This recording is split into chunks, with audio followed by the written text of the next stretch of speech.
High views, আমি এখন এসেছি চানাচুর এবং ছোলা মাখা খেতে। তা আপনারা দেখছেন চানাচুর কোথা থেকে চানাচুর দিল একটি মগে, এখন হচ্ছে ছোলা দেখতে পাচ্ছেন। মগে তো ছোলা দিচ্ছে এখন, এরা হলো চানাচুর এবং এখন দিচ্ছে কিছু কাটা উপকরণ, যেমন টমেটো, পেঁয়াজ, কাঁচা ঝাল, তারপর হচ্ছে আপনার খিরাই, এবং এখন বিভিন্ন মশলা ডাল দিচ্ছে, একটু ডাল বাটা এবং মশলা, এবং দিচ্ছে লবণ, এবং দেখছি মাংসের সেন্টারে মশলা দিয়ে এখন এটিকে ঘুরছে দেখেন, সুন্দর করে মাখাচ্ছে, মিক্স করছে।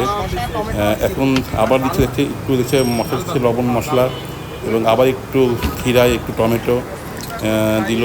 দেওয়ার পরে এখন একটি মশলা দিচ্ছে, মশলাটি তারা স্পেশালি বানায় শুধুমাত্র ছোলা এবং চানাচুর মাখানোর জন্য, এবং দিয়ে এখন ভালো করে মিক্স করছে, মাখাচ্ছে, কারণ না মাখালে এটি স্বাদ খুব ভালো আসবে না।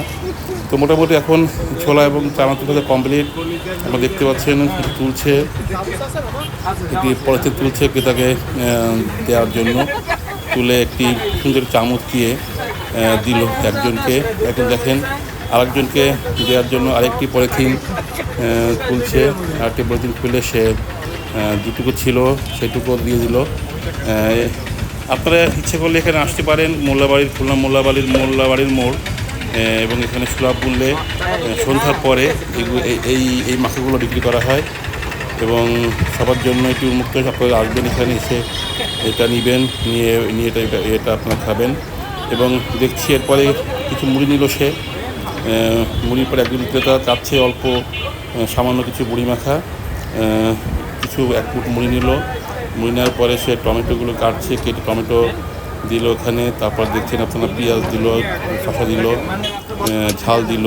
দেওয়ার পরে আবার একটু ডাল বাটা দিচ্ছে, এবং সেই মশলা যেটা আছে লবণ, এবং স্পেশাল একটি মশলা যেটা হচ্ছে একটু যদি ঘ্রাণ ফ্লেভার বেরোয়, এবং সঙ্গে দিল চিনি দিয়ে সে এটাকে ভালো করে ঘুটার পরে দেখেন এটিও মাখা হয়ে গেল সুন্দরভাবে, মুড়িটিও মাখা হয়ে গেল।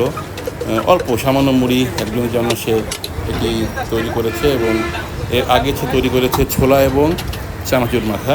তো এইগুলো সে এবার একটি বাটিতে পরিবেশন করবে, সুন্দর একটি বাটিতে সুন্দর করে সেটি তৈরি করে সে তাকে একটি সুন্দর একটি চামচ আর একটু মশলা, পাশে একটু মশলা, যে মশলাটি সে ব্যবহার করছে সেটা দেবে। তো আজকে এ পর্যন্ত কি আপনার সঙ্গে ধন্যবাদ।